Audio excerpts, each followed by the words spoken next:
akwai wannan shahararren mawaƙin na wuce taso daga Saudiya.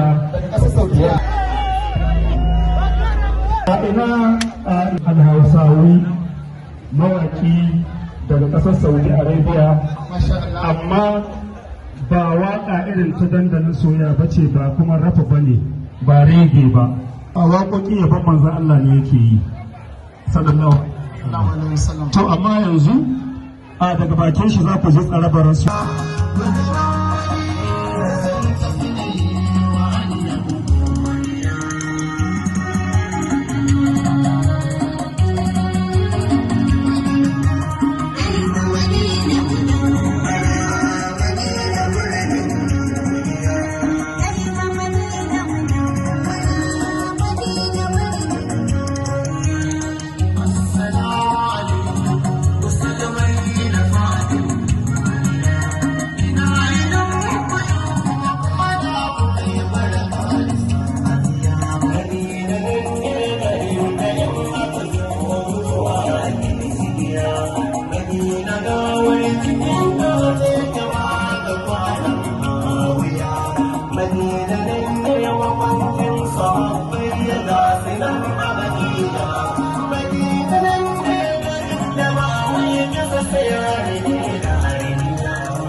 Why?